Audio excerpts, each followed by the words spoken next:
So Chipotle has a smoked brisket that they brought back, so I'm gonna try it out today. I may have had this, but again, bro, I've done so many damn videos that I don't remember if I've had it or not. So this might be the first time trying it. Don't quote me on that, but let's try it out today. First, let's show you what I got though, man. I got an order of chips. Now, I might be crazy again. I'm not gonna start complaining right away because I don't go to Chipotle often, but is this less than what they used to give you? The bag is filled up to here. I feel like I used to go all the time, and that seems like a lot less. Don't quote me on that. It just doesn't seem like much, but I just was curious to know. I also got an order of guac with those chips, and I got the vinaigrette this time. Last time I went, everybody was like, if you ask them, they'll do it, and they didn't do it. But this time they had a new employee, and I'll tell you the story as I go on, bro, but it was kind of wild. These tacos are the brisket tacos, and he was a new employee. The older person there scolded him because he put too much beef or brisket on one of my tacos. So it's absolute. I looked, I was like, bro, that's crazy, but I'm not mad. So yeah, that really happened. Also, we got a burrito bowl. This is the brisket bowl that I got. Now, I added a bunch of ingredients. I didn't do a lot to the tacos for that reason. They put rice on my tacos, but I also only got like cheese and sour cream, so I could like get a little bit more because this one has more stuff. But let's tell you what's in the bowl. First things first, I got the tomatillo salsa, I got the cheese, white rice, black beans, of course the brisket, and I got fajita veggies. I got fajita veggies in here, which I like fajita veggies. Some people do, some people don't, but let's try to brisket out first without doing anything to it. Obviously, yes, there's sour cream and stuff, but this piece is uncovered. So there's your brisket game.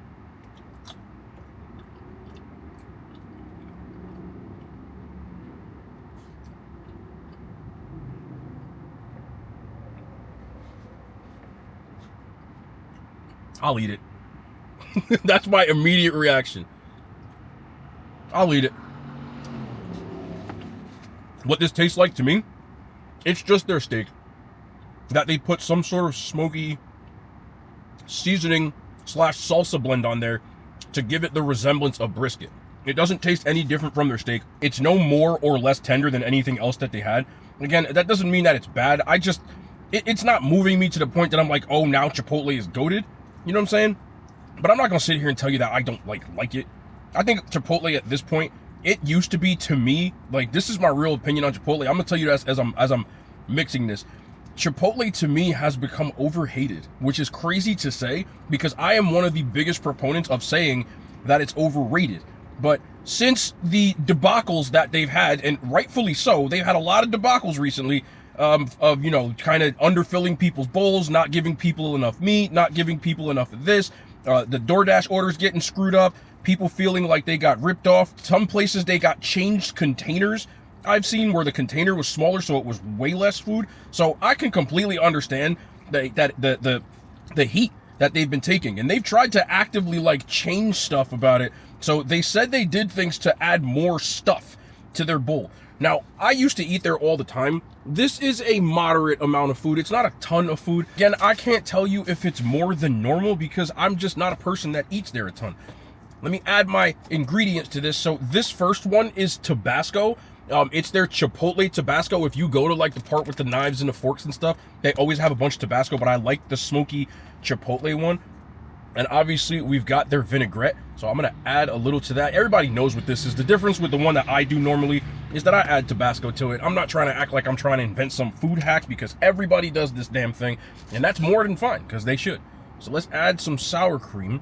You don't want to overdo the sour cream in my opinion. You just want just enough to give it like that creamy texture and taste of the sour cream, but you don't want to overdo it. Again, everybody does theirs different, bro, but this is how I do mine.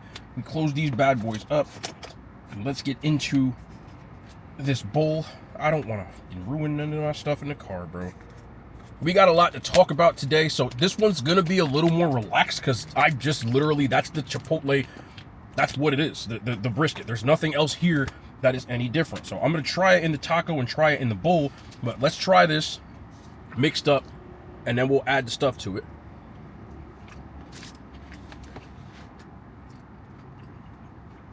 I'll still eat it. Again, it tastes like what it tastes like. I just don't think that the brisket itself is anything to write home about. We'll try it on a taco too. Let me add. They double. Yeah, I doubled it up accidentally. All right, now let's get in here. Big old bite. This will save anything. It really will. It really will. Chip.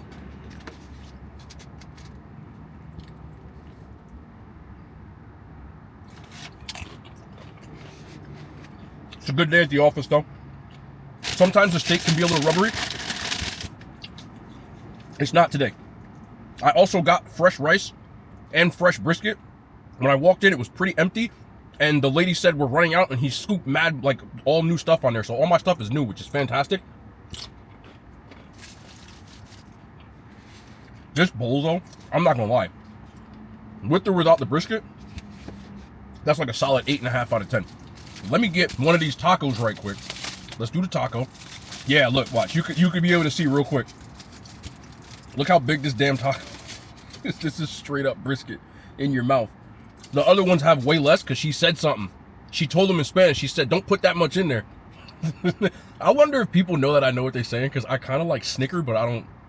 Like, I was like, I ain't saying nothing, no. That brisket piece was actually better. So let's try this again. I'm going to bite this little part in the front with not too much other stuff first.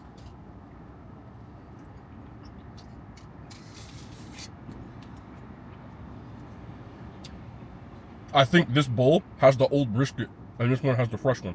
Deadass. That's why I wanted to kind of give you more and try it in the taco. This brisket has little crispy pieces, and it seems a little fattier. So I might have just got a better batch of it. And again, there's also a noticeable smoky taste in here, even more than the other one. But you can see right here, that is definitely fattier piece. Oh, I got a lot of fat in there. Beef fat is awesome. Let me digress. This is much better. This brisket taco, I would eat this all the time, which is crazy to say. So like, all the other burrito places are kind of getting worse, and I feel like Chipotle is coming back around. That's my opinion. I would give this like an 8.8 out of 10. It's kind of hitting. I ain't gonna lie to you, but I don't need the taco. So this is what I'm gonna do. Whoop! I'm gonna make me. Whoop! And then just make me some little whatever's using this like a scoop. Not hitting, bro. I ain't gonna lie. I'm never one of those people. I changed my mind midway through this damn video. I ain't gonna lie to y'all. I'll tell you the truth. Anyway, let me get in here. I'm gonna spread a little bit of this guac on the bottom. And then just start scooping back into the taco with the vinaigrette blend as we go.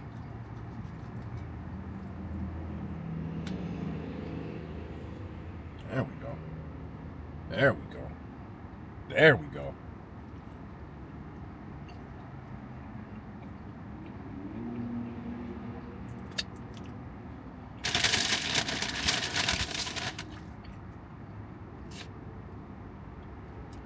Is this not normal?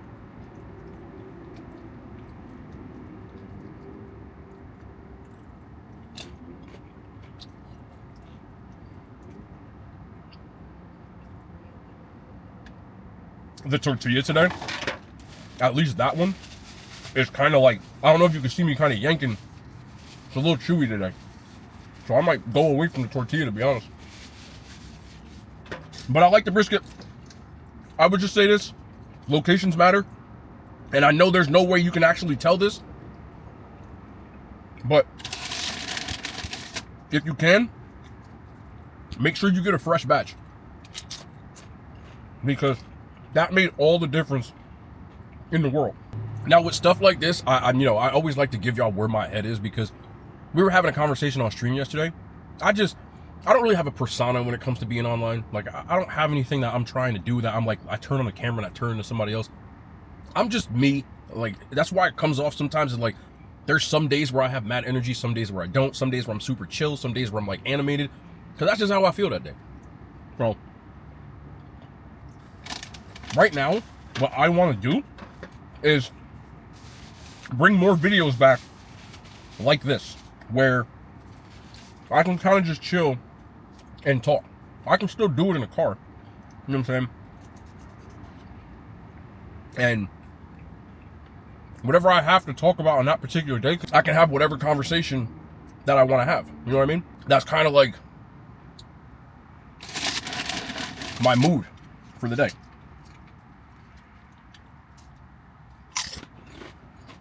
So, I have a weird conversation. I'm sorry. And I saw this report today. And I don't know how true it is, but I figured I'd ask. How many of y'all watch movies or TV shows or anything with closed captions on? So, there was a study or a survey, and the survey said they polled 1,200 people. That's why surveys are kind of BS, because what 1,200 people? Were they in Kansas? Were they all over the world? Were they all over New Jersey? Like, they don't really go into detail about that. So I feel like you can manipulate surveys. So this is why I'm curious.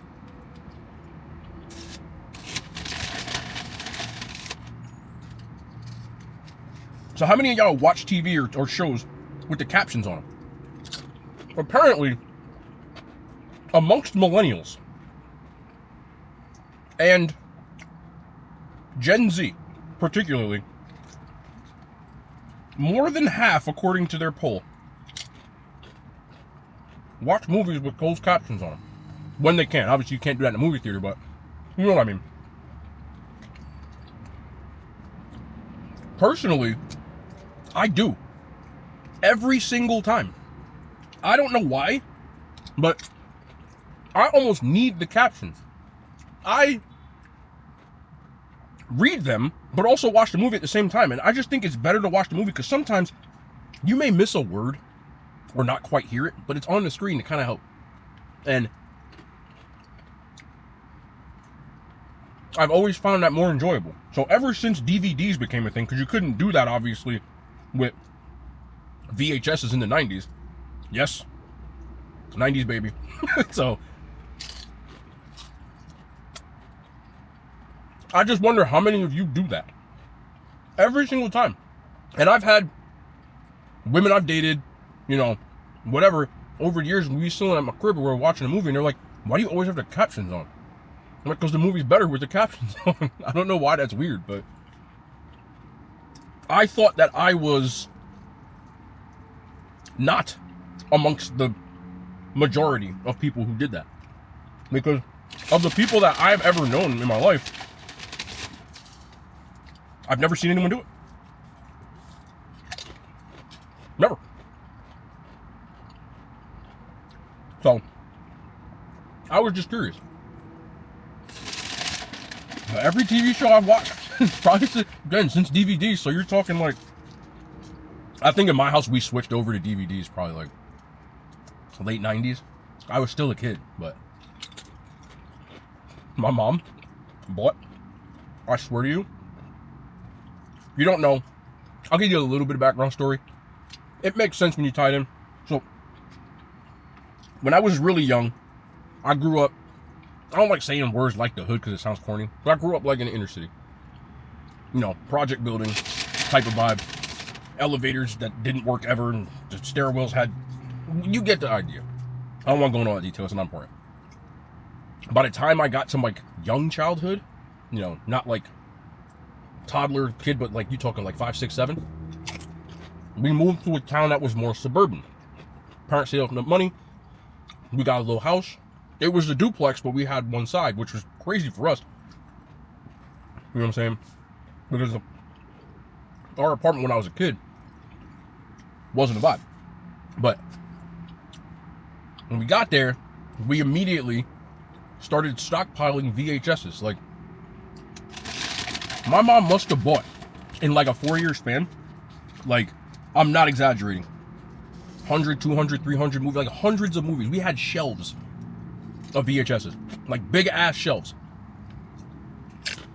And probably like 5 or 6 of them.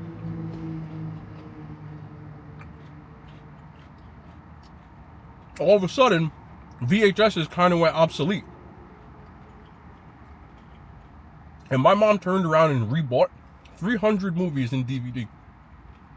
And was kind of mad about it at first. But she went and turned around and bought all those movies. And then Blu-ray came. By the time Blu-ray came, I was like a teenager.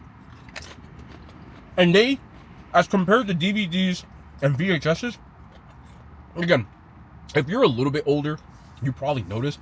But when Blu-rays dropped, there's 2 things. One, they were incredibly expensive. Like when Blu-ray players dropped, they were like $300-400 when they first came out. And the DVDs at that point were like $10-12, somewhere around there. Blu-rays were like $30 and $40. Like the prices were crazy. Now you can get them for next to nothing because nobody really buys Blu-rays anymore. Except for nerds like me, because I believe in physical copies. So, she didn't get to that one. She bought a couple Blu-rays, but she ain't buy mad Blu-rays. I think she got mad about that part. But if you remember when Blu-rays came out, I had a Sony. It is a Sony. But I had a PS3. PS3s came with Blu-ray players. Where's my damn drink? I got a Coke Zero, bro. I just realized I had all that. No bev. But when they first came out, they were super expensive. But I had one because I had a PS3. But most people have access to them. There was also a thing that is now obsolete. It was called HD DVDs. They were competing with Blu-ray, but they went under. I don't know. I just want to talk about the story. Chill out. Eat a little bit. So, I want to do more of these videos. Let me know what you think. Because I like chatting. You know what I'm saying? And Chipotle, I didn't have much to talk about. So I figured we would just get into it. But let me know what y'all think. I know there's a lot of y'all that miss these type of videos. They were always going to come back when the weather started getting worse. Always. So, I'm going to do something in the car too. Hopefully y'all enjoyed this video. The brisket, just again, make sure you get it fresh, man. If you get it fresh, it hits. But that's going to be the end of the video. I love y'all. Y'all be safe. We'll be back tomorrow. More content, man. The hand signs. They made it to YouTube.